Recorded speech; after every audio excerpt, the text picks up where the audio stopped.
புது புது அர்த்தங்கள் நிகழ்ச்சியை பார்த்துட்டு இருக்கிறவங்க எல்லாருக்கும் என்னுடைய அன்பான வணக்கங்கள்.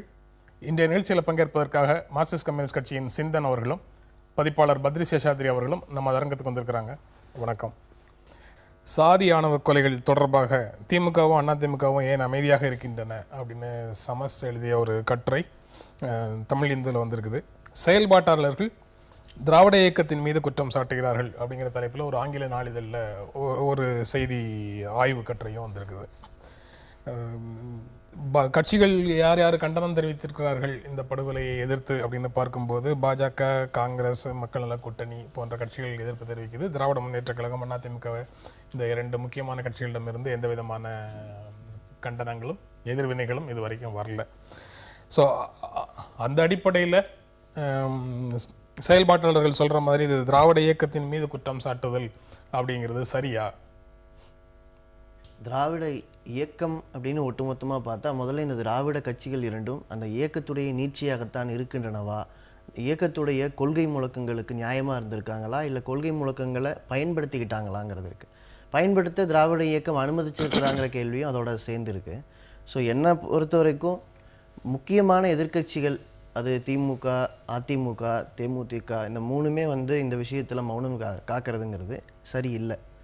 மௌனம் காக்கிறதுனா நான் ஏதோ அறிக்கை விடணுங்கிறது அது இப்போ உடனடி எதிர்வினையாக இருக்கலாம்.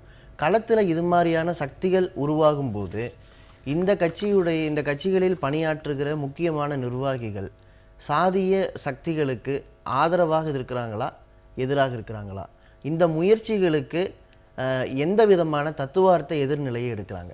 இப்படியெல்லாம் முயற்சி நடக்கும்போது இது சமூகத்துக்கு ஆபத்தானது அப்படிங்கிற சைனை இவ்வளோ பெரிய இயக்கங்கள், அந்த இயக்கங்கள் முழுக்க முழுக்க வேறுபட்டிருக்கு. வீதிக்கு 2 பேர் 4 பேர் இருக்காங்க. அப்படியான இயக்கங்கள் இந்த சிந்தனைகளுக்கு தன்னை ஈடுபடுத்தி கொள்வது தான் இதில் இருக்கிற மிகப்பெரிய ஆபத்துன்னு நான் நினைக்கிறேன். அதனுடைய விளைவு தான் இந்த அறிக்கை வராமல் இருக்கிறது, ஒரு அமைதி காப்பது, அல்லது தேர்தல் நேரம்ங்கிறதுனால இன்னும் கூட ஒரு கள்ள மௌனமாக பார்க்குறேன். நீங்கள் எப்படி பார்க்குறீங்க? நம்ம தான் திமுக அதிமுகவையும் திராவிட இயக்கம்ங்கிற ஒரு பொதுவான அமைப்பையும் பிரிக்கணும். ஏன்னா வீரமணியிடமிருந்து கண்டிப்பு அறிக்கை உடனடியாக வந்துடுச்சு. மக்கள் நல கூட்டணியில் இருக்கக்கூடிய வைகோவுடைய மதிமுகவை நம்ம ஒரு திராவிட இயக்கத்துடைய ஒரு பகுதியாகத்தான் நம்ம பார்க்க முடியும். அவரிடமிருந்து உடனடியாக கண்டனம் வந்தது. திராவிடர் விடுதலை கழகம் போன்ற அமைப்புகளில் இருந்து உடனடியாக பல்வேறு சிறு அமைப்புகள், தேர்தல் சாராத அமைப்புகளிடமிருந்தெல்லாம் இதற்கான எதிர்ப்பு வந்திருக்கு. அப்ப முக்கியமாக திராவிட முன்னேற்ற கழகத்தையும் அண்ணா திராவிட முன்னேற்ற கழகத்தையும் நம்ம இப்ப கேள்விக்கு உள்ளாக்கணும். ஏன் ஒரு வலுவான அறிக்கை கூட வரல? முதல்ல அறிக்கை போதாதுன்னு சிந்தன் சொல்றதை நான் ஏற்றுக்கொள்றேன். பட் முதல் கட்டம்ங்கிறது அறிக்கை. அந்த அறிக்கையும் ஏதோ பொத்தாம் பொதுவாக வராமல் அந்த கட்சியுடைய மேல் மட்டத்திலிருந்து வரணும்.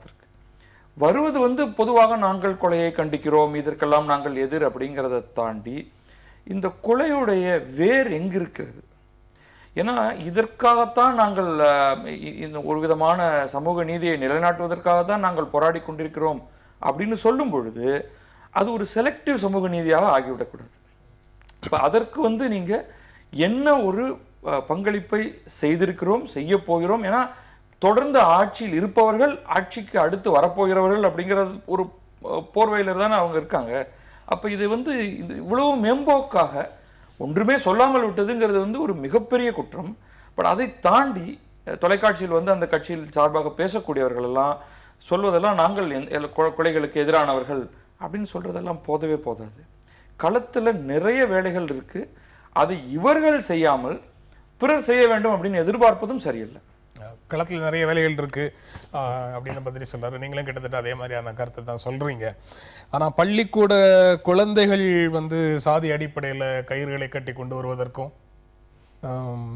நெற்றியில எந்த நிற பொட்டு வைக்கிறது அப்படிங்கிறது தொடர்பாக சாதி அடையாளங்களை வெளிப்படுத்துற மாதிரியான விஷயங்கள் கிராமப்புறங்களில் நடக்கிறதுக்கும் திமுகவும் அதிமுகவும் பொறுப்பு அப்படின்னு சொல்ல முடியுமா? கண்டிப்பா. ஏன்னா சாதி இருக்குங்கிறது நம்ம எல்லாருக்குமே தெரியும். அந்த சாதி தன்னை உயிர்ப்பித்துக் கொள்வதற்கு எதுவெல்லாம் காரணமாக இருக்குது. சமூக பொருளாதார காரணி இல்லாமல் சாதி இன்னும் சும்மா இருக்காது. அதுக்கு உண்மையிலேயே வந்து ஒரு சாதிய அடையாளத்தை எதுக்கெல்லாம் பயன்படுத்திக்கிறாங்க? தேர்தல் வாக்கு வங்கிக்கு பயன்படுத்துகிறாங்கிறது ஒன்று.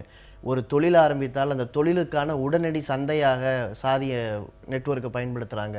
இதெல்லாம் இருக்கும்போது இந்த சாதியம்ங்கிறது அடுத்த தலைமுறைக்கு கடத்தப்படுவது தவிர்க்க முடியாது. ரெண்டாவது, ஒரு தத்துவார்த்த போராட்டம் நடக்கணும். சாதினா அவமானமான ஒன்றுன்னு ஒரு தத்துவார்த்த போராட்டம் தொடர்ந்து நடக்கணும்.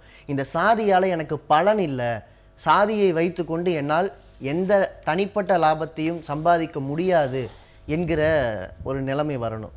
நான் ஏற்கனவே பேசும்போது சொன்னேன், திராவிட இயக்கத்தை இந்த திராவிட கட்சிகள் பயன்படுத்திக்குதோன்னு சொல்லிட்டு சொன்னேன். இப்போ வீரமணி அவர்கள் ஒரு சமூக நீதி மாநாட்டை அறிவித்து விட்டு ஸ்டாலின் அவருடைய தலைமையில் அது நடக்குதுன்னு சொல்லி அவருக்கு இன்றைய சம்பவத்தை கூட கண்டித்து விட்டு அவர் முன்னுக்கு சென்று கொண்டிருக்கும்போது இந்த அமைப்புகள் மௌனமாக ஒரு ஊர்வலத்தை பின்னால் நடத்துகிறாங்கன்னா இது வந்து ஒரு கமிட்மெண்ட் இல்லாமல் ஒரு தத்துவார்த்த போராட்டத்தில் ஈடுபடாமல் இருக்கிறதுடைய நிலைப்பாடு. அது களத்தில் என்ன ஆகுதுன்னா, குடும்பங்கள் சாதி குடும்பங்களாக இருக்கும், ஆனால் ஆதரவாளர்களாக திராவிட கட்சிகளுக்கு ஆதரவாளர்களாக இருப்பாங்க. அப்போ அந்த கட்சிகள், திமுகவையும் அதிமுகவையும் சொல்கிறேன், அந்த கட்சிகள் வாக்கு வங்கியாக மட்டும் இந்த மக்களை பயன்படுத்தி கொண்டு உண்மையான அரசியல் தலைமையாக, தத்துவார்த்த தலைமையாக, பார்ப்பனியம்னு இவங்க எதை குற்றஞ்சாட்டினாங்களோ அதோட கையில் விட்டுறாங்க. அதனுடைய விளைவாக தான் இன்றைய அடுத்த தலைமுறைக்கும் சாதி கடத்தப்படுதுன்னு சொல்கிறேன். அடுத்த தலைமுறைக்கு சாதி கடத்தப்படுதுன்னு அவர் சொல்கிறாரு. 50 வருடங்களுக்கு முன்னால் சாதியத்துக்கு எதிரான குரல்கள் வந்து தமிழ்நாட்டில் அதிகமாக இருந்தது. ஆனால் இப்போ வந்து சாதி தலைவர்கள், சாதிய அமைப்புகளுடைய தலைவர்கள் பெருமிதத்தோடு தமிழ்நாட்டில் நடமாடிக்கொண்டிருக்கிறார்கள், பிரச்சாரம் செய்து கொண்டிருக்கிறார்கள் அப்படின்னு சொல்லி செயல்பாட்டாளர்கள் கருத்தாக அந்த கட்டுரையில் இருக்கு. அதற்கு நீங்கள் வந்து ஆட்சியில் இருந்தவர்களை மட்டும்தான் குறை சொல்ல முடியும்? இல்லை, நான் அதாவது ஆட்சியில் இருந்தவர்களை மட்டும் குற்றம் சொல்வது நியாயம் இல்லை. ஆனால் ஆட்சியில் இருப்பவர்களிடமிருந்து எதிர்ப்பு வராத பொழுது நீங்கள் பலவிதமான கிறுக்குத்தனமான ஐடியாக்கள் வந்து எப்போவுமே ஒரு சமூகத்தில் இருக்கும். அப்போ அதை மேலெடுத்து போகிறதா வேண்டாமாங்கிறது எங்கிருந்து ஒரு எதிர்ப்பு வருதுங்கிறத பொறுத்து தான். இப்போ எதிர்ப்பும் வரல, ஒரு விதத்தில் ஒரு டாசிட், ஒரு மறைமுகமான ஒரு ஆதரவு, அப்புறம் கொஞ்சம் வெளிப்படையான ஆதரவுன்னு கட்டங்கள் மேலே மேலே போகும்பொழுது அது வந்து பெரிய அளவுக்கு வளர்ச்சி அடைகிறத நம்ம பார்க்குறோம். இது இப்போ நம்ம பார்க்குற பெரும்பாலான விஷயங்கள் வந்து இந்த ஜாதிகளை மையப்படுத்தி ஒரு மூமெண்ட் இருக்குங்கிறப்ப வந்து அதை வந்து ஓரளவுக்கு ஏற்றுக்கொள்ள முடிகிறது. அதாவது ஒரு குறிப்பிட்ட ஜாதி வந்து தங்களுக்கு தேவையான அளவுக்கான வசதி வாய்ப்புகள் இல்லை, அல்லது இடஒதுக்கீடு பலன்கள் எங்களுக்கு வந்து சேரலை என்று ஒரு போராட்டம் நடத்தும் பொழுது அதை ஓரளவுக்கு புரிந்து கொள்ள முடிகிறது. ஏன்னா அங்கே வந்து எனக்கு ஒன்று இல்லை, அது வேண்டும், எங்களுக்கு வந்து ஒரு சரிசமமான ஒரு நிலையை அடைய வேண்டும் என்று ஒருவர் கேட்கும் பொழுது அதை புரிந்து கொள்ள முடிகிறது. ஆனால் அதுவே நாங்கள் தான் இந்த நிலத்தை ஆளப்போகிறவர்கள், ஆண்டவர்கள் அப்படிங்கிற மாதிரியான ஒரு டோன் அதை எடுக்கும் பொழுதும், அப்புறம் ஒரு பெருமிதம் அப்படிங்கிறது, அது ஒரு வரலாற்றில் போய் இந்த ஒரு குறிப்பிட்ட தலைவரை முன்ன வைத்து இவர்தான் வந்து இந்த நானிலத்திலையும் ஒரு மிகப்பெரிய சக்கரவர்த்தியாக இருந்தவர், அந்த வம்ச பரம்பரையில் நாங்கள் வருபவர்கள், இன்றும் இப்போ நம்ம டெமோக்ரஸி ஆனதற்கு பிறகும் கூட அந்த பெருமித உணர்வை அப்படியே ஒரு மாதிரி கடத்தி கொண்டு வந்து இதன் பின்னால தான் நாங்கள் எல்லாரும் நிற்கிறோம் அப்படின்னு சொல்வதற்கும், அதன் விளைவாக இந்த எது கௌரவம் எது அகௌரவம் அப்படிங்கிற ஒரு பாயிண்ட்டை கொண்டு வருவதற்கும், அது அப்படியே போய் திருமணத்தில் அல்லது பொது ரிசோர்ஸஸை பயன்படுத்துவதில் என்றெல்லாம் பிரியும் பொழுதுதான் நமக்கு வந்து அந்த ஒரு கோடை நம்ம பார்க்க வேண்டியதாக இருக்கு. நம்ம 1947க்கு பிறகு இருக்கோம், நீங்க சொல்லக்கூடிய எதற்குமே இங்க இடம் கிடையாது என்று இவர்களுக்கு யார் ரிமைண்ட் பண்றது? ஆட்சியாளர்கள். அவர்கள் அதை செய்ய தவறிடுறாங்க. ஆட்சியாளர்கள் சட்ட ரீதியாக இந்த மாதிரி விஷயங்கள் வந்து அரசமைப்பு சட்டத்துக்கு விரோதமானது அப்படின்னு முன்முயற்சி எடுத்து அதை சரி செய்யணுங்கிறது ஒரு பக்கம். இன்னொரு பக்கம் அரசியல் இயக்கமாக சாதிய படிநிலையை எதிர்த்து பிரச்சாரம் செய்யறதுக்கும் சாதிய படிநிலையை கேள்விக்குள்ளாக்குறதுக்குமான போராட்டத்தை, தொடர் பரப்புரைகளை கைவிட்டுட்டாங்க. திராவிட கட்சிகள் இந்த 2 கட்சிகளையும் சொல்றாங்க, இவங்க கைவிட்டுட்டாங்க, அதுதான் இன்றைய நிலைக்கு காரணம் அப்படின்னு சொல்லி செயல்பாட்டாளர்கள் சொல்றதாக ஒரு செய்தியும் இருக்கு. அதுல வந்து ஓரளவுக்கு உண்மை இருக்கத்தான் செய்யுது. நீங்க கடந்த 20 ஆண்டுகள்ல அதாவது நீங்க ஒவ்வொரு 10 ஆண்டு காலகட்டத்திலையும் ஏதோ ஒரு பிரச்சனை மேலெழுது. இப்போ நீங்க ஜஸ்டிஸ் பார்ட்டி தொடங்கி அதற்கு பிறகு அடுத்த சில 10 ஆண்டுகள்ல எது மையமான பிரச்சனையாக இருந்ததோ அது பேசப்பட்ட அளவுக்கு அதற்கு பிறகு பல விஷயங்கள் பேசப்படலை. முக்கியமாக தலித்துகள் கிராமப்புறங்களில் நசுக்கப்படுவது குறித்து பெரிய அளவுக்கான ஒரு அதாவது மைய அரசியல்னு வச்சுப்போம். அதுல வந்து இதற்கான ஒரு மாநாடுகளோ கருத்தரங்கங்களோ இதை எப்படி மாற்றுவது என்பதிலோ பெரும் அரசியல் கட்சிகள் எந்த விதத்திலையும் பங்களிப்பு செய்யவே இல்லை. இங்க சுதந்திர போராட்ட காலம் நடந்த பொழுதே காந்தி இந்த தீண்டாமை ஒழிப்புங்கிறத வந்து ஒரு மிகப்பெரிய ஒரு விஷயமாக எடுத்து முன்வைத்தார். அதன் பிறகு சட்டங்கள்லாம் வந்துருச்சுன்னாலும் உண்மையான நிலை என்ன, தலித்துகளுடைய நிலைங்கிறது எந்த அளவுக்கு மாறி இருக்கு? அவர்களுக்கு இடஒதுக்கீடு கொடுத்து விட்டதுனாலேயே எல்லா பிரச்சனைகளும் தீர்ந்து போய்விட்டதுன்னு சொல்ல முடியுமா? அவர்களுக்கு வழிபாட்டு இடத்துல என்ன மாதிரியான உரிமை இருக்கு? தீண்டாமை சுவர்கள் எல்லாம் வரும்பொழுது அதை நாம் எப்படி எதிர்கொள்வது? உண்மையிலேயே பொருளாதாரத்துல தலித்துகளுடைய பங்கு என்ன? இது எல்லாத்தையும் பார்த்து கொண்டே வரும்பொழுதுதான் இந்த திருமணம் அப்படிங்கிற விஷயத்தையும் அதுல வந்து காதல் திருமணங்களில் ஜாதிகளுக்கு அப்பால் நடக்கும் பொழுது என்ன நடக்கிறதுங்கிறதையும் இது வந்து ஒரு மையமாக பேச வேண்டிய ஒரு விஷயமாகுது. அதை இந்த கட்சிகள் பேசுவதே இல்லை. அப்படிங்கிறப்பதான் ஒரு பிரச்சனை வர ஆரம்பிக்குது. கட்சிகள் பேசாமல் இருப்பதற்கு வாக்கு வங்கி அரசியல் ஒரு முக்கியமான காரணம். அதனால வந்து சமூக சீர்திருத்த கருத்துக்களையும் சமூக நீதிக்கான போராட்டத்தையும் பேக் பேனரில் போட்டாங்க, பின்னால போட்டாங்க, போர்வைக்கடியில் போட்டு மூடிட்டாங்க. அவங்க வாக்கு வங்கி அரசியலை மட்டுமே முன்னிறுத்தி போறதுனால அப்படின்னு ஒரு கருத்தும் செயல்பாட்டாளர்கள் சொல்றாங்க. அப்படி மட்டும் சுருக்கி பார்க்க முடியாது. அதாவது திராவிட சிந்தனையுடைய பலவீனம், அதாவது அதனுடைய உள்முரண்பாடுகளை தீர்ப்பதற்கு என்ன முயற்சி எடுத்தாங்க? இப்போ பார்ப்பனியே எதிர்ப்புன்னு ஆரம்பிச்சாங்க, அப்புறம் பார்ப்பனர் எதிர்ப்புன்னு சுருங்குச்சு. அப்படி சுருங்கும் போது என்ன ஆகுதுன்னா, பிற்படுத்தப்பட்ட சாதிகளுடைய அபிலாஷைகளையே தீர்க்க முடியாத நிலைமைக்கு. ஏன்னா பிற்படுத்தப்பட்ட சாதிக்குள்ளேயும் பொருளாதார ஏற்றத்தாழ்வுகள் நிலவுது. அந்த பொருளாதார ஏற்றத்தாழ்வுகளை தீர்க்க முடியாத போது சாதிய அடையாளத்தில் அவர்கள் குவிந்து முதல்ல தன்னுடைய தேவைகளுக்காக ஒன்று சேர்ந்து ஒரு பார்கெனிங் கெப்பாசிட்டியை வளர்த்துக்கிறதும், அதன் பிறகு தலித்துகளுக்கு எதிராக ஆதிக்க மனப்பான்மையாகவும் அது மாறுவதும், இப்படி ஒரு பெரிய ஒரு காம்ப்ளெக்ஸ் இஷ்யூவாக இது இருக்குது.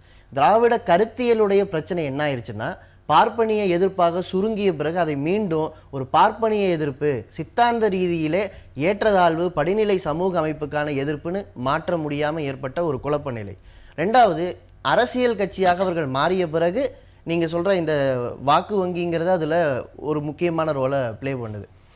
வாக்கு வங்கிக்காக என்ன சமரசம் வேண்டுமானாலும் செய்து கொள்ளலாம் என்கிற நிலைக்கு செல்வது. சாதிய படிநிலையை தகர்ப்பதற்கான தகர்க்கிறதுக்காக மாற்றங்களை உருவாக்க முடியாத சூழல் அப்படின்னு நீங்க சொல்றீங்க. அப்ப முயற்சிகள் எடுக்கப்பட்டன, ஆனா முடியல. அந்த தத்துவார்த்த சிக்கல்னு சொல்றேன். அதுக்கான தீர்வு நீங்க வர்க்க ரீதியாகவும் இந்த சமூகத்தை பார்க்கணும். பொருளாதார ஏற்றத்தாழ்வுகளும் இங்க நிலவுது. பொருளாதார ஏற்றத்தாழ்வுகளை வெறுமனே முழக்கங்களால் அதை அபிலாஷைகளை பூர்த்தி செஞ்சிட முடியாது. அதற்கு நீங்க கான்கிரீட்டான திட்டங்கள், இடஒதுக்கீடு மட்டுமே சமூக நீதியுடைய செயல்பாடு என்றுதான் இந்த கட்சிகள் புரிஞ்சு வச்சிருக்காங்க. இடஒதுக்கீடு மட்டுமே எப்படி சமூக நீதியை நிலைநாட்டிடும்? நீங்க அரசு வேலை வாய்ப்பு சுருங்கிட்டு இருக்கு, தனியார் துறை பெருகிட்டு இருக்கு. தனியார் துறையில இடஒதுக்கீடு நீங்க பேச முடியறது இல்லைன்னா, இந்த வேலை வாய்ப்பை நீங்கள் கொடுத்து கொண்டிருந்த இடத்துல அல்லது படித்து வேலை வாய்ப்பை நம்பி வெளிவருகிற இளைஞர்கள் கிட்ட அவங்களுக்கான வாய்ப்பை எங்கிருந்து உருவாக்குவீங்க? அதற்கான ஏதாவது ஒரு வயபிள் திட்டத்தை இந்த கட்சிகளும் சரி, ஈவன் திராவிட இயக்கமும் சரி, எந்த விதத்துல முன்னெடுத்திருக்கு? எந்த அளவுக்கு அதுக்கு தீவிரம் காட்டியிருக்காங்க? அதாவது பிற்படுத்தப்பட்ட சாதிகளில் ஒரு பகுதி மிக வேகமாக உடைத்து கொண்டு முற்பட்ட சாதி அல்லது யார் அதிகாரத்தை கையில் வைத்திருக்கிறார்களோ அவங்களுக்கு எதிரான ஒரு பார்கெனிங்கை எழுப்பும் போது இந்த இயக்கங்கள் வந்துடுது. ஆனால் அந்த பார்கெனிங்கில் அவங்க ஜெயிச்ச உடனே அவங்க டோன் டவுன் ஆகிடும். அப்போ அந்த சமூகங்களிலே இருக்கக்கூடிய பிற்பட்ட பொருளாதார நிதியில் பின்தங்கியவர்களுக்கான அனைவருக்குமான கோரிக்கைகளை உருவாக்குவதில் இயக்கமும் தோல்வியடைந்திருக்கிறது. இந்த கட்சிகள் அந்த தோல்வியை கண்டுக்கவே இல்லை. இந்த கட்சிகளுக்கு அந்த தத்துவத்தை வளர்த்தெடுக்க வேண்டும், அந்த போராட்டத்தை முன்னெடுக்க வேண்டும்ங்கிற எந்த கவலையும் இல்லை. பயன்படுத்திக்கலாங்கிறது அந்த நோக்கம் மட்டும் இருந்ததுனால தான் இந்த இன்றைய நிலைமைக்கு நம்ம நின்றுருக்கோம்னு சொல்ல. நீங்க சொல்ல விரும்புறீங்களா? அவர் சொன்னது அதுல சில விஷயங்களை உடன்படுறேன்னா, இப்போ பொருளாதார ரீதியில் மாற்றம் கொண்டு வரணும் அப்படின்னா அது ஒரு லாங் டேர்ம் ப்ராஜெக்ட். அப்போ அந்த ஒட்டுமொத்தமாக அனைவருக்குமான வாய்ப்புகள் அப்படிங்கிறது ஒரு ஒரு ஒரு குறுகிய காலத்தில் அது நடக்க போகிறதில்ல.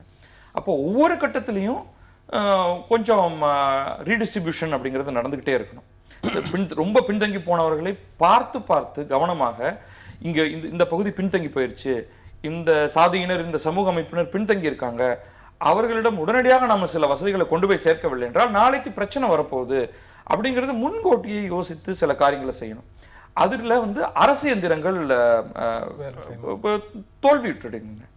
ஆனால் அந்த கட்சி அப்படிங்கிறதுல என்ன பிரச்சனை வருதுன்னா, சில பெரும் சாதிகளுடைய ஆதரவு இருந்தாலே ஒரு கட்சி ஜெயிச்சிட முடியும். சின்ன சின்னதாக பிளந்து போயிருக்கக்கூடிய பல்வேறு சிறு கட்சிகளை நீங்க வந்து ஓரளவுக்கு ஒரு மிக குறுகிய அளவுக்கு அவர்களுக்கு ஏதாவது கொடுத்தாலே போதும். அதுதான் இங்க நடந்துட்டு இருக்கு.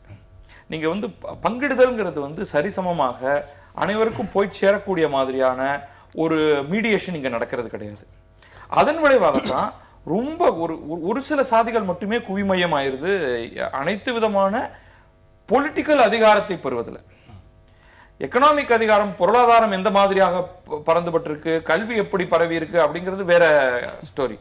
பட் அந்த அரசியல் அதிகாரம் ஒரு சில இடங்களுக்கு மட்டும் போகுது, அங்கதான் வன்முறையும் அதிகமாகுது. அதான் பார்க்க முடியுது. சிந்தன், நீங்க பேசும்போது சொல்லக்கூடிய விஷயங்கள்ல சமூக பொருளாதார காரணிகளையும் அதுல சேர்த்து பார்க்கணும் அப்படின்னு சொல்றீங்க. கண்டிப்பா. ஆனா சாதி பிரிவினையே ஒரு சமூகத்தின் தொழில்களை தீர்மானிக்கிற ஒரு சூழல் இருக்கும்போது பொருளாதார நிலைமைகளுக்கும் கூட சாதிய படிநிலை தான் காரணமாகுது அப்படிங்கிற நிலைமை தானே இல்ல. அதான் எல்லா சாதிகளுக்கும் அது பொருந்தலை. அதுதான் பிரச்சனை. ரெண்டும் மிக்சரா இருக்கு. நம்ம ரெண்டையும் தான் எதிர்த்து போராடி ஆகணும். ரெண்டுக்கும் அழுத்தம் கொடுக்குறோமாங்கிறது தான் கேள்வி. அப்புறம் சாதிகள்லேயே யார் முன்னணியில் இந்த சாதி ஒருங்கிணைப்பை கையில் எடுக்கிறாங்கன்னா ஆதிக்க சக்திகள். ஆனால் அதே சாதியில் ஜனநாயக எண்ணம் பிடித்தவர்கள் இருப்பாங்க, சாதி அடையாளத்தை தூக்கி எறிய வேண்டியவங்க இருப்பாங்க. அவங்கெல்லாம் அமைதி காப்பாங்க. அவங்கெல்லாம் இதில் ஏதாவது ஒரு பிரதான கட்சி ஆதரிக்கிறவங்களாகவும் இருக்கலாம். ஆனால் அதற்கெல்லாம் யார் வடிவம் கொடுப்பது? இந்த ஆதரவு தளத்தை தான் வச்சுக்கிட்டு இருக்கும்போது ஒரு தத்துவார்த்த தலைமையாக இந்த கட்சிகள் தான் மாற வேண்டியிருக்கு. அப்போ நீங்கள் அவங்கள மைனாரிட்டி ஆக்கணும், ஆதிக்க எண்ணம் படைத்தவர்களை மைனாரிட்டி ஆக்கி ஒதுக்கி விடணுங்கிறதுக்கு இல்லாமல் அவங்களையே சாதி தலைவர்களாக்கி அவங்களையே கூப்பிட்டு பார்கெயின் பண்ணி அவங்களோடையே பேசி சாதிக்கு நான் செஞ்சுட்டேன், ஏதோ சாதிக்கு ஒரு எம்எல்ஏவை கொடுத்துட்டேன், இல்லை இந்த சாதி கட்சியை நான் அங்கீகரிச்சிட்டேன், இப்படியாக ஒரு மனநிலையை அந்த மனநிலையை திருப்திப்படுத்திக்கிட்டே வந்தோம்னா கடைசியில் இப்படி இருந்தால்தான் நமக்கு அங்கீகாரம் கிடைக்கும், இது மாதிரி செயல்பட்டால் தான் நம்மளோட அதிகாரத்தை அடைய முடியும் என்கிற மனநிலைக்கு அந்த ஒட்டுமொத்த சாதியும் செல்வதற்கான வழியை ஏற்படுத்தி கொடுக்குறோம். சமூக நீதியை நிலைநாட்டுவதற்கு சமூக பொருளாதார காரணிகளை இணைச்சு பார்க்கணுங்கிறது ஒரு பெரிய டாஸ்க் தான். அது ரொம்ப சிரமமான டாஸ்க். அதை செஞ்சாகணும். நம்ம நிலக்குவியலையே உடைக்கலை, நிலமெல்லாம் ஒரு பகுதியில் சொந்தமாக இருக்குது. இப்போ டிராக்டர் வாங்குற கடனில் அந்த வங்கியால் பாதிக்கப்பட்டவர்கள் என்ன தலித்துகளா? உண்மையிலேயே பொருளாதார ரீதியில் மோசமாக இருக்கிற ஒரு பிற்படுத்தப்பட்ட சமூகம் தானே. அதே மாதிரி பொருளாதார ரீதியில் பாதிக்கப்பட்டு தற்கொலைக்கு தள்ளப்படுகிற விவசாயிகள் எந்த சமூகத்தை சேர்ந்தவர்கள்? ஆனால் இதுக்கெல்லாம் எதிராக ஒரு எழுச்சி உருவாகாமல் தலித்துகளுக்கு எதிராக ஒரு எழுச்சி உருவாகுதுன்னா நம்ம உண்மையான பிரச்சனைகள்லேருந்து அவங்களை டைவர்ட் பண்ணுறது இவங்களுக்கும் சௌகரியமாக இருக்குது, இந்த ஆளும் கட்சிகளுக்கும் ஆளும் பகுதிக்கும் சௌகரியமாக இருக்கிறது. அதனால் அதை விட்டுறோம். இந்த பகுதி நிறைவு செய்கிற இடத்துல இருக்கிறோம். இறுதியாக இருக்கக்கூடிய வரிகள் வந்து குடிமை சமூகம் வந்து தன்னுடைய பொறுப்பை உணர்ந்து கொள்ளாமல் அரசியல் கட்சிகள் மீது குற்றம் சாட்டிவிட்டு தன்னுடைய பொறுப்பை கை கழுவுகிறது அப்படிங்கிற கருத்தை ஒருவர் முன்வைக்கிறாரு. அது ஏற்புடையதுதான். அதில் ஒரு விஷயம் நம்ம ஏற்றுக்கொள்ளணும். இப்போ அட்லீஸ்ட் ஒரு பெரிய நகரத்தில் இது பற்றின ஒரு தீவிரமான ஒரு விவாதம் ஏதோ ஒரு பகுதியில் நடக்குது. ஒரு சிறு நகரத்திலையும் சிறு கிராமத்திலையும் இது குறித்து ஏதாவது ஒரு சிந்தனை பேச்சு அந்த சமூகத்தில் நடக்குதா? அப்படின்னு நடக்கலை அப்படிங்கிறது தான் நமக்கு தோணுது. அதன் காரணமாகத்தான் இது அப்படியே இறுக்கமான ஒரு வடிவம் பெற்று அது தொடர்ந்துகிட்டு இருக்கு. இது குடிமை சமூகத்துடைய தோல்வி. இதை நம்ம வந்து ஒரு அரசியல் கட்சி மேல மட்டும் போற்ற முடியாது. ஏன் அந்த சமூகத்தை சேர்ந்தவர்கள் எல்லாம் அவங்க ஒன்றாக சேர்ந்து அட்லீஸ்ட் அதுலேருந்து ஒரு 2 பேராவது இதை பற்றி பேசலை? இதை பேசுவதற்கு கூட அஞ்சக்கூடிய மாதிரியான ஒரு சூழல் இருப்பதனால தானே அப்படியே அந்த கிராம ஸ்ட்ரக்சரில் கடந்த 60-70 ஆண்டுகளில் என்ன மாற்றம் வந்திருக்கு? யார் யார் எந்த தெருவில் இருக்காங்கிறதுலேருந்து கூட உங்களுக்கு ஒரு மாற்றம் நிகழலையே.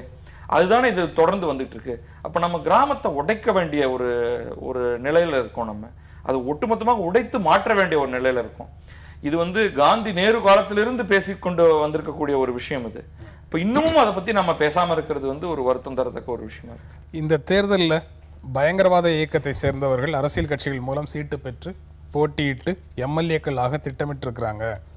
அதனால தமிழ்நாட்டின் எதிர்கால நலன்களை கருத்தில் கொண்டு அனைத்து அரசியல் கட்சிகளுக்கும் வைக்கிற கோரிக்கை என்னவென்றால், இது போன்ற செயல்களுக்கு உடந்தையாகி விடாமல் ஒவ்வொரு வேட்பாளர்களின் பின்னணி குறித்து தெளிவாக விசாரித்து தேர்தலில் போட்டியிட வாய்ப்பு கொடுங்கள் அப்படின்னு மத்திய அமைச்சர் பொன் ராதாகிருஷ்ணன் அனைத்து கட்சிகளுக்குமான ஒரு வேண்டுகோளை விடுத்திருக்கிறாரு.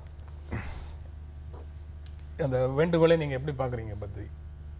அவர் விளக்கமாக சொல்லலை, ஆனால் அது உட்கருத்து என்னவாக இருக்குங்கிறத ஓரளவுக்கு ஊகிக்க முடிகிறது. அவர் குற்ற பின்னணி கொண்டவர்கள் அப்படிங்கிற மாதிரி சொல்லியிருந்தா அது வேற டோன்ல அதை நம்ம பார்க்கலாம். பயங்கரவாத இயக்கத்தை சேர்ந்தவர்கள் அப்படின்னு அவர் சொல்லும் பொழுது பாரதிய ஜனதாவுடைய பொது கொள்கையை வச்சு பார்க்கும் பொழுது அவர்கள் முஸ்லிம் இயக்கத்தை சேர்ந்தவர்கள் அப்படிங்கிற மாதிரியான ஒரு டோன் அவர் கொடுக்குற மாதிரி தான் இருக்குது. அது ஒரு நியாயமற்ற ஒரு ஸ்டேட்மெண்ட் ஆயிருது. இதுதான் அவருடைய நோக்கம்னா அவர் ரொம்ப தெளிவாகவே சொல்லிடலாம். அப்புறம் நாளைக்கு சொல்லலாம், அவர் நான் அப்படியெல்லாம் சொல்லவே இல்லை, அப்படி எடுத்துக்கிறாங்க மற்றவங்க. நான் சொல்லாத ஒரு கருத்தை நீங்க சொல்றீங்க. நான் பயங்கரவாத இயக்கம் தான் சொன்னேன், ஆனா அது முஸ்லீம் இயக்கங்கள்னு நீங்க தான் இன்டர்பிரட் பண்றீங்க, அதுக்கு நான் பொறுப்பல்ல அப்படின்னு சொல்லிடலாம். ஆனா அந்த வார்த்தை பயங்கரவாத இயக்கம் அப்படின்னு சொல்ல வேண்டிய வார்த்தை தான் அங்க பிரச்சனையை உருவாக்குது. குற்ற பின்னணிங்கிறது ரொம்ப முக்கியமானது. ஏன்னா பல வட மாநிலங்கள்ல அதை பார்க்கிறோம். நம்ம தமிழகத்திலுமே இது ஒரு அந்த ஸ்டாண்டர்ட் ஃபைலிங்ல அது கொடுத்தாகணும். நீங்க தேர்தல் ஆணையத்துக்கு கொடுக்க வேண்டியதுல என் மீது எத்தனை வழக்குகள் இருக்கு, கிரிமினல் கேசஸ் என்னென்ன இருக்கு அப்படிங்கிற ஒரு லிஸ்ட் ஒன்று கொடுக்கணும். அப்ப இவர் உள்ளுக்குள்ள செய்தியில சொல்லும் பொழுதும் நான் பாரதிய ஜனதாவை பொறுத்த மட்டும் ஒவ்வொரு அந்த கேண்டிடேட் யார் விருப்பம் தெரிவித்திருக்கிறார்களோ அவருடைய குற்ற பின்னணி என்ன அப்படிங்கறத பத்தின ஒரு கேள்வியை நாங்க கேட்கிறோம் அப்படின்ட்டு மற்றவங்களும் அதை கேட்கணும் அப்படின்னு சொல்றாரு. அதோடைய இதை வேற மாதிரியாக முன்வைக்கும் பொழுது நல்லபடியாக இருந்திருக்கும். எல்லா கட்சிகளையும் சேர்த்து குற்ற பின்னணி இல்லாமல் ஆட்களை நாம தேர்ந்தெடுக்கிறதுல நம்ம கவனம் செலுத்தணும்னு சொல்லும் பொழுது இந்த பயங்கரவாத இயக்கம்னு சொல்லும் பொழுதுதான் அங்க ஒரு பிரச்சனை வருது. நீங்க எப்படி பாக்குறீங்க? இல்ல, அவரு தன் கட்சியினருக்கே ஒரு ஹிண்ட் கொடுக்குறாருன்னு நினைக்கிறேன். ஏன்னா இப்போ நீங்க சுதந்திர இந்தியாவில் மிகப்பெரிய பயங்கரவாத சம்பவம் மகாத்மா காந்தி அவர்களை படுகொலை செய்தது. இன்றைக்கு படுகொலை செய்தவர்களை கொண்டாடுகிறவர்கள் இப்போ நீங்க பாத்தீங்கன்னா கோவால ஒரு நிகழ்ச்சி அரசு கட்டடத்தில் நடந்து பாஜக இல்லை வேண்டான்னு சொல்லி அதுக்கு பிறகு தலையிட வேண்டியது. முகமது அக்லாக்ங்கிற அந்த முதியவர் கொல்லப்பட்ட விதம் பயங்கரவாதம் தான். அதாவது தாலிபான்களை பற்றி நம்ம பாகிஸ்தானில் இருக்கிறவங்க ஆப்கானில் இருக்கிறவங்கள பேசுகிறோம்னா, இந்தியாவுடைய தாலிபான்களாக இருக்கிறவர்கள் இவங்க அமைப்பிலேயே எம்எல்ஏவாகி எம்எல்ஏவுடைய மகனாக வேற போயிட்டாரே. அதே மாதிரி கன்னியாகுமரி அடித்தது சட்ட விரோதமாக ஒரு நீதிமன்றத்திற்குள்ள அடித்த ஒரு பயங்கரவாதி யாருன்னு பார்த்தா அவர் ஒரு எம்எல்ஏ. அதனால பாஜக இனிமேலாவது இப்படிப்பட்ட ஒரு பயங்கரவாதிகளுக்கு சீட்டு கொடுத்துடக்கூடாதுன்னு அவர் சொல்றாருன்னு தான். இப்போ நீங்க சொல்ற பதில இருந்து எங்க சிக்கல் வருதுன்னா, பயங்கரவாதத்தை வரையறை செய்யறதுல சிக்கல் வருது. அவர் பயங்கரவாதத்தை ஒரு விதமாக வரையறை செய்யறாரு, நீங்க ஒரு விதமாக வரையறை செய்றீங்க. தேசபக்தியை ஒரு செக்ஷன் ஒரு விதமாக வரையறை செய்யுது, இன்னொரு செக்ஷன் வேற விதமாக வரையறை செய்யுது. ஆக இப்போ பல விஷயங்கள்ல புதிய வரையறைகளை உருவாக்குவதற்கான ஒரு முயற்சியாக இந்த மாதிரி நடவடிக்கைகளை பார்க்கலாம். இல்லை, அதான் அதுல பக்கச்சார்புகளை எடுத்துட்டு பார்த்தோம்னா ஒரு சில ஸ்டாண்டர்ட் டெஃபினிஷன்ஸ் நமக்கு தேவைப்படுது. எது பயங்கரவாதம், எது அராஜகம், வன்முறை, இதை நம்ம பிரிக்கணும். இதனால நம்ம எதையும் ஏற்றுக்கொள்ளணும் ஆதரிக்கணும் அப்படின்னே நான் சொல்லலை. இப்ப சிந்தன் சொன்னதுல சில விஷயங்கள் அடிக்கிறது போன்றவற்றையெல்லாம் நான் ஒரு ஹை கிரேட் லெவலுக்கு அதை ஏற்றி கொண்டு போக மாட்டேன். அப்போதான் நம்ம சிலவற்றை டைல்யூட் பண்ணிடுறோம்.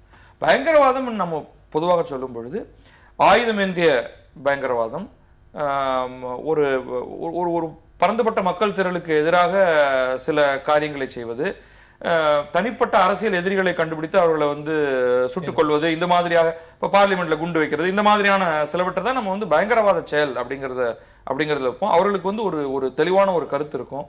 அது அரசுக்கு எதிரான ஒரு செயலையும் பிரிந்து போவது போன்ற இதுவும் ஆட்சியை கவிழ்ப்பது போன்ற சில நோக்கங்கள் இருக்கும். அப்படிப்பட்ட ஒரு மாடலுக்குள்ள நாம ஆர்எஸ்எஸ்ஐ உதாரணத்துக்கு கொண்டு வர முடியாது. ஈவன் ஹிந்து மகாசபாவே இப்ப கோட்சே அவர்கள் போற்றி புகழ்வது அப்படிங்கிற ஒரு செயல் இருக்கு, அது உண்மையாக கண்டிக்கத்தக்கது அப்படின்ட்டு அதை டிஸ்மிஸ் பண்ண வேண்டியதை தவிர அவர்களை ஒரு பயங்கரவாத இயக்கமாக பார்க்கக்கூடாது. அதனால அவர்களை போற்றி கொண்டாடணுமோ அல்லது அவர்களை அக்செப்ட் பண்ணணும்னே நான் சொல்லவே இல்லை. இதெல்லாம் அதாவது எனக்கு ஒரே இதுதான், செயல்படுற பேட்டர்னை வச்சா அல்லது ஒரு பேட்டர்ன் எல்லா சம்பவத்திலையும் நிலவரதை வச்சா, அதாவது ஒரு சம்பவத்துக்கு முன்னால் ஒரு வதந்தியை பரப்புவதும் வதந்திக்கு பிறகு ஒரு கும்பலாக சென்று கொலை செய்வதும் பெரும்பான்மை மதவாதத்துக்கு சாத்தியம். வேற நாடுகளில் பெரும்பான்மை மதவாதம் பயங்கரவாதமாகத்தான் செயல்படுகிறது, இதே மாதிரி கும்பல் மனநிலையோட. இங்கே நீங்கள் உதிரியாக இருக்கிறவர்களுடைய பயங்கரவாத செயல்பாடுகள் குண்டு வைக்கிறதாவும் துப்பாக்கியில் சுடுறதாவும் இருந்தால், பெரும்பான்மையாக இருக்கக்கூடிய மத உணர்வுகளை பயன்படுத்திக்கிறவங்களுடைய அந்த செயல்பாடுகளை ஏன் பயங்கரவாதம்னு சொல்றதுக்கு தயங்கணும்னு கேட்குறேன். ஒரு பேட்டர்ன் இருக்கே. நீங்கள் கண்ணையாகுமார் மீது அவர் செய்யாத ஒரு சம்பவத்தை வதந்தியாக பரப்பி தாக்குதல் செய்கிறார்கள். அக்லாக் மீது அவர் செய்யாத ஒரு சம்பவத்தை வதந்தியாக பரப்பி தாக்குதல் செய்கிறாங்க. நாடு முழுக்க RSS பின்னணியில் இருக்கக்கூடிய கலவரங்கள் எல்லாத்துலேயும் இந்த பேட்டர்ன் இருக்குன்னா இது சிஸ்டமேட்டிக்காக நடக்குது. சிஸ்டமேட்டிக்காக ஒரு கருத்தியல் பின்னால் இருந்து இயக்குகிற போது அது பயங்கரவாதம் தான். கொலை நடக்கணுங்கிற அவசியமே கிடையாது. சமூகத்துடைய அமைதியும் சமூகத்துடைய ஒழுங்கும் சீர்குலைகிறதுனா, இந்த சமூகத்துடைய வளர்ச்சி பின்னோக்கி இழுக்கப்படுகிறதுனா அதுக்கு பேர் தான் பயங்கரவாதம். நம்ம அப்படி தான் பேசணும். நான் வந்து இந்த இன்னைக்கு வார்த்தைகளை எப்படி பயன்படுத்துகிறோங்கிறது, அதை எப்படி எதிர்கொள்கிறோம், அதை எப்படி அரசும் சமூக அமைப்புகளும் அதை எப்படி எதிர்கொள்ள வேண்டும் அப்படிங்கிறதையும் சேர்த்து அதில் வைத்திருக்குது. இப்போ வந்து இப்போ உதாரணத்துக்கு இது வந்து கடுமையாக கண்டிக்கப்பட வேண்டியது, சட்டம் ஒழுங்கை பயன்படுத்தி தடுக்கப்பட வேண்டியது. பயங்கரவாதம் என்று வரும்பொழுது அது வந்து வேறு விதத்தில் அந்த அந்த அமைப்பை சேர்ந்தவர்களை நீங்கள் கைது செய்வதிலிருந்து ஆரம்பித்து அதை கம்ப்ளீட்டாக எலிமினேட் பண்ணுறதை நோக்கி போகிறது. இப்போ வந்து இப்போ RSS என்ன செய்வது அப்படிங்கிற ஒரு கேள்வி வருது. இப்போ நம்ம வந்து இந்த செய்தியோடைய ஆரம்பம் அது இல்லைனாலும் RSS என்னும் அமைப்பை என்ன செய்வது? பயங்கரவாத இயக்கம் ஆக அதை அறிவித்து தடை செய்வதா, இல்லை அதை சேர்ந்தவர்கள் அனைவரையும் கைது செய்வதா அப்படிங்கறது எனக்கு நீங்க தெரிவிச்சீங்கன்னா நல்லா இருக்கும். அது எப்படி அதை எதிர்கொள்றது? RSS உடைய கருத்தியலை எதிர்கொள்வதற்கு முதல்ல இந்த அரசையே அவர்கள் கையில் இப்போ வச்சிருக்கிற மாதிரி தான் இருக்குது. நேரடியாக முதல்ல அவங்களை அரசியல் களத்துக்கு வர சொல்லணும். பின்னால் இருந்து ஒரு அரசியல் கட்சியை இயக்கி கொண்டு இன்றைக்கு அரசையே பின்னால் இருந்து இயக்குவது என்பது போன்றதெல்லாம் பல நாடுகளில் வேற நாடுகளில் இருக்கிற பயங்கரவாத இயக்கங்கள் இது மாதிரி தான் இருக்குது. பின்னால் இருந்துட்டு பல அரசியல் கட்சிகளை இயக்கிட்டு இருக்காங்க. ஸோ முதல்ல வந்து அதுக்கான டெஃபினேஷனை மக்கள் மத்தியில் அம்பலப்படுத்த வேண்டிய அவசியம் இருக்கு. அரசை பின்னால் இருந்து இயக்குறாங்க அப்படிங்கிறதே வந்து உங்களால மெய்ப்பிக்க முடியுமா? இல்ல, ஒரு கோஆர்டினேஷன் கமிட்டி போட்டு செயல்படுறாங்க. மெய்ப்பிக்கிறதுக்கெல்லாம் இதுல ஒன்றும் வித்தியாசமே இல்லை. கோஆர்டினேஷன் கமிட்டி போட்டு செயல்படுறாங்க. மத்திய அமைச்சர்கள் அவர்களுடைய மாநாடுகளுக்கு சென்று அறிக்கை சமர்ப்பிக்கிறாங்க. அந்த ஒரு இந்த அரசியல் கட்சியுடைய தலைமையை தீர்மானிக்கிற வேலை அவங்க செய்யறாங்க. அதெல்லாம் வெளிப்படையானது. அது வெளிப்படையானதா? நீங்க வந்து அது வெளிப்படையானது. ஆனா அதை வந்து இயக்குவதாக சொல்ல முடியுமா? மக்கள் பங்கேற்பு கூட்டங்களை நடத்தணும்னு நம்ம வைக்கிற கோரிக்கையினுடைய வேறொரு வடிவமாக அது இருக்கு அப்படின்னு பார்க்க முடியும். நீங்க கலந்தாய்வோ அல்லது மக்களிடத்துல வந்து என்ன பெர்ஃபார்ம் பண்ணோங்கிறத ரிப்போர்ட் பண்ணி மக்களிடத்துல இருந்து நம்ம மக்கள்னு நம்ம சொல்லக்கூடியதை இன்றைய ஆட்சியாளர்கள் வந்து RSS மக்கள்ங்கிற இடத்துல சப்ஸ்டிட் பண்ணி பண்றாங்க. கரெக்ட். அவர் கேட்ட கேள்விக்கு நம்ம கரெக்டா பதில் சொல்லணும்னா, எந்த ஒரு சிந்தனையும் அது எவ்வளவு மோசமான சிந்தனையாக இருந்தாலும் சிந்தனை செயல்பாட்டுக்கு வரும் வரையில் நாம் தலையிட வேண்டியதில்லை. ஆனால் தலை வந்த பிறகு நாம் எப்படி தலையிடுகிறோம், அவர்களை எலிமினேட் பண்ணுறோமாங்கிறது கேள்வி. மாலேகான் குண்டுவெடிப்பு இது போன்ற சம்பவங்களுக்கும் RSS சிந்தனை பின்னணியாக இருந்திருக்கிறது. மகாத்மா காந்தியுடைய படுகொலைக்கும் பின்னணியாக இருந்திருக்கிறது. அக்லாக் கண்ணையாகுமார் மீதான தாக்குதல் படுகொலைக்கும் பின்னணியாக இருந்திருக்கிறது. செயலுக்கு வரும்போதாவது நம்ம எலிமினேட் பண்ணுறோமா, இல்லை அதை போர்ட்ரேட் பண்ணுறோமா, கொண்டாடுறவங்களை என்ன செய்ய போகிறோம்? ஒட்டுமொத்த அமைப்பை நிராகரிக்கணும்னு நான் உண்மையிலேயே சிறுபான்மை பயங்கரவாத அமைப்பு கூட சொல்ல மாட்டேன். அவங்க வரட்டும், பேசுவோம், விவாதிக்கிற வரைக்கும் சரி. ஆனால் செயலுக்கு ஒரு மோசமான சம்பவத்தை அரங்கேற்றி விட்டால் என்ன செய்ய போகிறோம்? இல்லை, இது சரியான கேள்வி. மோசமான நிகழ்வுகள் நடக்கும் பொழுது அதை கட்டுப்படுத்தக்கூடிய நிலையில அரசு அதிகாரத்தை கையில் வைத்திருப்பவர்களும் அவர்களே என்னும் பொழுது ஒரு பிரச்சனை வருது. இப்போ உதாரணத்துக்கு ஒரு கன்னியாகுமார் தில்லியில நடந்த ஒரு விஷயத்தை எடுத்துப்போம். காவல்துறை ஒட்டுமொத்தமாக மத்திய அரசுடைய கையில் இருக்கு. ஒரு இதற்கு கோர்ட்டுக்கு கூட்டு கொண்டு செல்லும் பொழுது அவரை தாக்குறாங்க. அப்ப எந்த விதத்துல அங்க காவல்துறை உடனடியாக செயலில் இறங்குகிறது? நம்ம வந்து அதை கம்ப்ளீட் பிரேக் டவுனை பார்த்தோம். இப்போ இந்த தாத்ரி சம்பவத்தை பத்தி சொல்லும் பொழுது, அக்லாக் பத்தி சொல்லும் பொழுது மாநில அரசு இன்னொருவர் கையில இருந்தாலும் அந்த பகுதியில ஒரு மிகப்பெரிய ஒரு அச்சச்சூழலை ஏற்படுத்தினதுல நிச்சயமாக இந்துத்துவ அமைப்புகளுக்கு ஒரு பெரிய இடம் இருக்கு. அப்ப இதை வந்து எப்படி தடுத்து நிறுத்துவது? இதன் காரணமாக உருவாகக்கூடிய சிறுபான்மை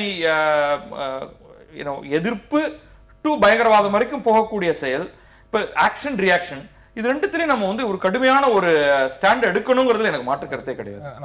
பிறந்த நாளுக்கு ஜவுளி வாங்க சென்ற போது எனது கணவரை திட்டமிட்டு கொலை செய்து விட்டார்கள் அப்படின்னு பெற்றோர் மேலே கௌசல்யா புகார் அப்படின்னு ஒரு செய்தி இருக்கு. கௌரவ கொலைகளை தடுக்கிறதுக்கு தனி சட்டம் கொண்டு வர வேண்டும், மக்கள் நல கூட்டணி வலியுறுத்தல்ங்கிற செய்தி இருக்கு. உடலை வாங்க மறுத்த உறவினர்கள் அப்படின்னு சொல்லி செய்திகளில் இருக்கு, நாளிதழ்களில் இருக்கக்கூடிய செய்திகளில் இருக்கு. ஆனால் இன்று தொலைக்காட்சிகளில் வரக்கூடிய செய்திகளில் நள்ளிரவே அடக்கம் செய்யப்பட்டது உடல், அங்கே கூடியிருந்து எதிர்ப்பு தெரிவித்த நபர்கள் மேலே காவல்துறை தடியடி நடத்தியது அப்படின்னு செய்திகள் இருக்கு. இது எல்லாத்துக்கும் அடிப்படையில் அந்த சாதி ஆணவ கொலை அப்படிங்கிறதுலேருந்து எல்லாம் வருது. அந்த கொலைக்கு பின்னாடி இருக்கக்கூடிய சிந்தனை வந்து ரொம்ப முக்கியமானது. அதுதான் வந்து இது கொலைக்கு காரணம்ங்கும் போது அதற்கான வேறு எங்கே இருக்குது அப்படின்னு சொல்லி பார்க்கலாம். நீங்கள் எப்படி பார்க்குறீங்க பத்ரி? இது வந்து அடிப்படையில் ஒரு ஒரு மிக கொடூரமான சாதிய சிந்தனை. அதாவது இந்த இடத்துல வந்து இந்த 2 பேரும் ஒரு நல்ல வாழ்க்கையை நோக்கி போகிறார்கள். முதல்ல வந்து என்ன நினைக்கிறாங்க, இதெல்லாம் உருப்படாது, இந்த மாதிரி கல்யாணம் பண்ணிட்டு போனால் நாசமாக போவாங்க அப்படின்னு ஒரு முதல் சிந்தனை. அந்த சிந்தனையை தாண்டி அப்படியெல்லாம் தேவையில்லை, அவர்களால் படிக்க முடியும், அவர்களால் வேலைக்கு போக முடியும், ஒரு நல்ல வாழ்க்கையை வாழ முடியுங்கும் பொழுது ஏற்படக்கூடிய இன்னும் ஒரு ஒரு ஒரு வெறுப்பு. இப்போ நம்ம எதிர்பார்த்ததுக்கு மேலாக அவர்கள் போய்விட்டார்களே அப்படிங்கிறப்ப இதனால் தங்களுக்கு என்ன கஷ்டம் வந்தாலும் பரவாயில்ல, இன்னைக்கு ஜெயிலுக்கு போக வேண்டியிருக்கும், அதை பற்றிலாம் எந்த கவலையும் இல்லாமல், அதாவது பட்ட பகலில் எல்லாரும் பார்த்து கொண்டு இருக்கும் பொழுது இந்த ஒரு அந்த ஒரு ஆங்காரத்தை வெளிப்படுத்தணும் அப்படிங்கிறது. இது வந்து இது மிக சமீப காலத்தில் தான் இந்த மாதிரியான ஒரு எக்ஸ்ட்ரீமுக்கு வந்திருக்கு அப்படின்னு நான் கடந்த 20-30 ஆண்டுகளாக செய்தியை பார்த்து கொண்டு வரும்பொழுது இப்போ இருக்கிறது தான் வந்து ரொம்ப ஒரு மோசமான ஒரு நிலைக்கு நம்ம வந்திருக்கோமோ, அதை கடந்த 10 ஆண்டுகளில் இன்னும் அதிகமாகிட்டு இருக்கோம் அது அப்படிங்கிறது ரொம்ப வருத்தத்தை தருது. அதுவும் தமிழ்நாட்டில் இது நம்ம வந்து இது மாதிரியான பல நிகழ்ச்சிகளை நம்ம வந்து வட மாநிலங்களில் நடக்கிறத பற்றின செய்திகள் நமக்கு வந்துக்கிட்டே இருக்கு. இப்போ தலித்துகளை எடுத்துக்கிட்டோம்னா அவர்கள் மேலே நடக்கக்கூடிய தாக்குதல்கள் ரொம்ப ஒன்றுமில்லாததுக்கு கையில் மேலே பட்டுச்சுங்கிறதுனால அடிக்கிறது, வண்டி மோதினதுனால அப்படின்னு அடிக்கிறது, இப்படியெல்லாம் நம்ம வந்து செய்திகளை பார்த்துக்கிட்டே வர்றப்ப ஃபார்ச்சுனேட்லி அந்த அளவுக்கான விஷயங்கள் இங்கே நடக்கலைன்னாலும் இப்படிப்பட்ட ஒரு கொடூர கொலை செய்யும் அளவுக்கு போகக்கூடிய ஒரு சூழல் ஏன் ஏற்பட்டது, இதை நம்ம எப்படி தடுக்கிறது அப்படிங்கிறது வந்து நமக்கு இன்றைக்கு வந்து ரொம்ப அவசரமாக நம்ம பேச வேண்டிய ஒரு விஷயமா நம்ம பார்க்கணும். சிந்தன், இது டி சுண்டூர் மாதிரியோ கயர்லாஞ்சி மாதிரியோ உண்டான பிரச்சனையாக இதில் அதுவெல்லாம் வேறு வகையான கொடுமைகள், இது வேறு விதமான இதாக பார்க்க வேண்டியது இருக்குது. இதில் மீண்டும் மீண்டும் ஆரம்ப கட்டத்திலிருந்தே மார்க்சிஸ்ட் கம்யூனிஸ்ட் கட்சியும் விடுதலை சிறுத்தைகளும் இதற்காக ஒரு சிறப்பு சட்டம், தனிச்சட்டம் கொண்டு வர வேண்டும் இதை தடுப்பதற்கு அப்படிங்கிற கோரிக்கையை முன் வச்சுட்டே இருக்கிறாங்க. இன்றைய தேதியில் அது வந்து உடனடியான சாத்தியங்கிறது தள்ளி வச்சிடலாம். இப்போ வந்து ஐடியாலஜிக்கல் ஸ்டாண்டு அப்படிங்கிற லெவலில் தான் அதை பார்க்க முடியும். இதற்கான வேறு எங்கே இருக்குதுன்னு பார்க்குறீங்க? இல்லை, அதான் நம்ம வந்து கொலைங்கிறது அதீதம், அது ஒரு கட்டத்துக்கு மேலே நடக்கிறது. ஆனால் பொதுவாகவே இந்த மாதிரியான திருமணங்களை ஏன் இந்த சமூகம் அல்லது சாதி ஆதிக்க மனநிலை கொண்ட இந்த சமூகத்தில் இருக்கிறவர்கள் ஏன் அதீதமாக ரியாக்ட் பண்ணுறாங்க அல்லது ஏன் ஏற்றுக்க மறுக்கிறாங்க? அதுக்கு பிறகு தான் அது கொலை. முதல்ல வந்து நடைபெணமாக்குவாங்க, அதாவது எந்த விதமான உதவியும் செய்யாமல் நீ வந்து ஒதுக்கப்பட்டவள் அப்படிங்கிற நிலைமைக்கு கொண்டு போயிடுவாங்க. அதனுடைய உச்சகட்டம், அதாவது நீ நல்லா வாழ்ந்துருவியோ இல்லை வாழ்ந்துட்டே இருக்கியோ, என் முன்னாலேயே நான் சொன்னதுக்கு மாறாக உன் வாழ்க்கை நன்றாக செல்லுகிறதோ அப்படிங்கிற எண்ணத்தில் தான் கொலை நடக்கும். இந்த பர்டிகுலர் சம்பவத்தை எடுத்துக்கிட்டோம்னா, அந்த பொண்ணு வந்து இன்ஜினியரிங் படிச்சுட்ருக்கு, அந்த பையன் இன்ஜினியரிங் முடித்து தன்னுடைய ஃபேர்வெலுக்கு துணி வாங்குறதுக்காக போகிறாரு. அவர் பிளேஸ்மெண்ட் ஆகிருக்காரு, வேலை கிடைத்து விட்டது. இந்த பொண்ணு வந்து நான் காதலிச்சப்போ நீங்கள் எதிர்த்தீங்க, ஆனால் இப்போ அவருக்கு வேலை கிடச்சிருச்சு, நாங்கள் ஒன்றா வாழலான்னு முடிவெடுத்திருக்கோன்னு அப்பா அம்மாட்ட சொல்கிறாங்க. நீ வாழ்ந்துடுவியா அப்படின்னு கேட்டுட்டு தான் அதுக்கு பிறகு 2 மாதங்களாக அச்சுறுத்தல், பிறகு கொலை, இதெல்லாம் நடந்திருக்கு. அப்போது வாழ்கிறதுக்கு அவங்க 2 பேருமே தயாராக இருக்கும்போது என்னை விட்டு வாழ்ந்து விட முடியுமா அப்படிங்கிற ஆதிக்கம் இங்கே நீங்கள் ஆணாதிக்கம்னு சொல்லலாம். ஏன்னா இந்த பெண் பிற்படுத்தப்பட்ட சமூகத்தை சேர்ந்தவங்க, பிற்படுத்தப்பட்ட சமூகத்தை சேர்ந்த பெண்ணுடைய தேர்வுரிமையே இங்கே பாதிக்கப்படுது. தலித்தை திருமணம் செஞ்சுட்டாங்கிறது பிரச்சனை இல்லை. ஏன்னா ஆணவ கொலைகளில் தாழ்த்தப்பட்டவர்களோட இணைஞ்ச கொலை மட்டும் பிரச்சனை இல்லை. பிசி என்பிசி பிற்படுத்தப்பட்ட 2 சமூகங்களுக்கு இடையில் நடக்கிற காதல் திருமணங்களும் கொலையில் முடிஞ்சிருக்கு. அப்போ இதில் ஆணாதிக்கம் இருக்குது, சாதி ஆதிக்கம் இருக்குது, தேர்வு உரிமைக்கு எதிரான மனநிலை இருக்குது. இந்த 3ஐயும் சேர்த்து டேக்கிள் பண்ணுறதுக்கான அரசியல் சிரமமும் இல்லை, சட்டமும் வேணுங்கிறதுனால தான் நம்ம வந்து ரெண்டும் பேச வேண்டியது. இதில் வந்து அந்த தலித் ஆங்கிள் பார்க்கப்படணும்னு நான் நினைக்கிறேன்.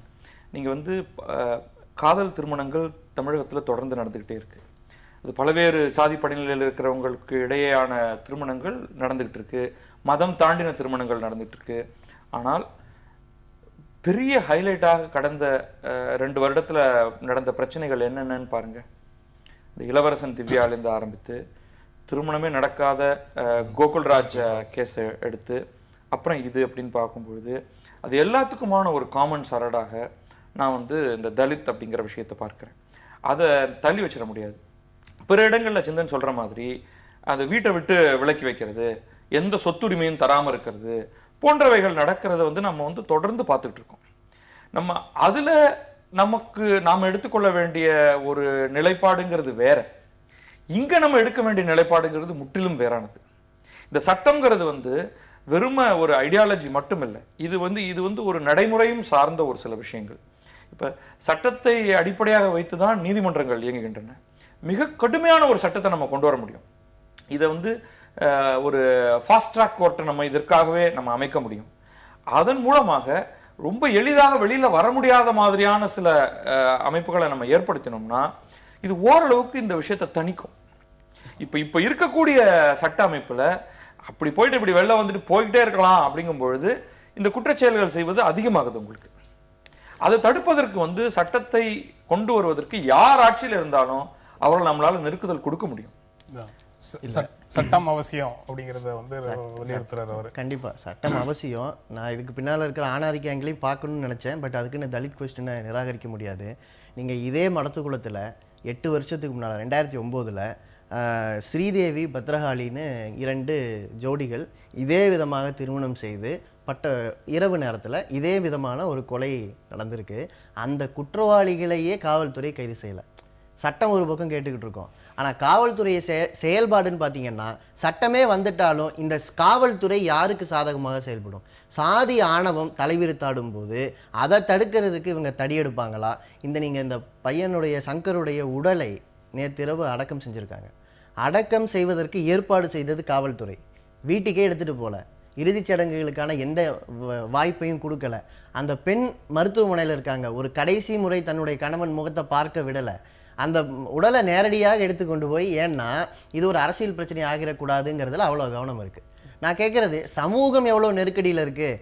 இந்த பிரச்சனைகளை முன்கூட்டியே தடுக்கக்கூடிய எல்லா விதமான அதிகாரம், சகல அதிகாரமும் படைத்த அரசு அப்பெல்லாம் சும்மா இருந்துட்டு, அல்லது அதற்கு முன்ன ஒரு உதாரணத்தை செட் பண்ண வேண்டிய இடத்துல ஏற்கனவே நடந்த சம்பவங்கள்ல எல்லாம் அதை வந்து கைகழுவி விட்டுட்டு இப்போ இந்த பிரச்சனை ஆயிடக்கூடாது, இதில் வெடிச்சிடக்கூடாது, இதுதான் அரசியல்னு நினச்சிக்கிட்டு இதை ஒடுக்கிறது இருக்கு பாருங்க. இதுதான் அடுத்த கட்டம்னு நான் பார்க்குறேன். நிகழ்ச்சி நிறைவு செய்கிற இடத்துல இருக்கிறோம். மிக குறுகிய நேரத்துக்குள்ளே அதை முடிக்க வேண்டியதாக இருக்குது. இறுதியாக நீங்கள் என்ன சொல்ல விரும்புகிறீங்க? இது வந்து சாதிய ரீதியான பிரச்சனைகள் இருக்குது, சட்ட ரீதியான பார்வை வந்து காவல்துறைக்கு வந்து எவ்வளோ தூரம் புதிய சட்டங்கள் வந்தாலும் எவ்வளோ தூரம் வரும் அப்படிங்கிறத வந்து அவர் சொல்கிறார். அவங்களுடைய சார்பு புதிய சட்டங்கள் வந்தாலும் அந்த சட்டங்களை காவல்துறையும் அரசும் நடைமுறைப்படுத்தியே ஆக வேண்டும்ங்கிற நெருக்கடியை பொதுமக்களாகிய நாம் அரசுக்கு தொடர்ந்து கொடுத்து கொண்டே இருந்தால்தான் இது நடக்கும்.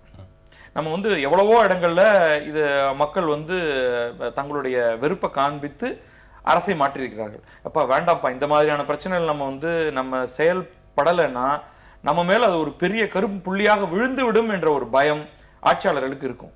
அப்ப நம்மகிட்ட தான் இருக்கு. இதுக்கான நெருக்குதலை இவர்களுக்கு அரசுக்கு நம்ம தொடர்ந்து கொடுத்துக்கிட்டே இருக்க வேண்டும்.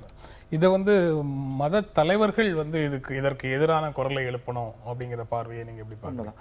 அந்த மத தலைவர்கள்னு பார்த்தீங்கன்னாலே அது வந்து பயங்கரமாக பிளவுண்டு கிடக்கு. இப்போ வந்து ஏகப்பட்ட மத தலைவர்கள் இருக்கும்பொழுது யார் இதற்கான முதல் குரலை எடுத்து வைக்கணும் அப்படிங்கிற ஒரு கேள்வி வருது.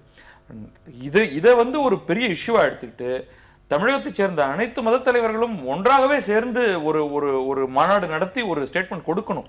அதற்கான நெருக்கடி நம்ம அவர்களுக்கு கொடுத்தாகணும். உங்களுடைய இறுதியான கருத்து? அதான் இது வந்து பலவிதமான செயல்பாடுகளால் தான் கட்டுப்படுத்த முடியும். குறிப்பாக பிற்படுத்தப்பட்ட மக்கள் பலவிதமான பொருளாதார சிக்கல் இருக்கும்போது, விவசாய கடனில் ஆரம்பித்து நிறையா பிரச்சனைகள் இருக்கும்போது, வேண்டுமென்றே அரசியல் சதி ஒன்று நடக்கிறது, மக்களை பிளவுபடுத்துகிற சதியாக இது இருக்கிறது. இதை உணர்ந்து மக்கள் ஒற்றுமைக்கான அரசியல் வளரும்போது தான் இந்த பிரச்சனைக்கான முழுமையான தீர்வுகள் கிடைக்கும்னு நான் சொல்லுவேன். இந்த நிகழ்ச்சியில் பங்கேற்ற உங்களுடைய கருத்துக்களை பகிர்ந்து கொண்டிருக்க எங்கள் நெஞ்சார்ந்த நன்றி. மீண்டும் சந்திப்போம். நன்றி, வணக்கம்.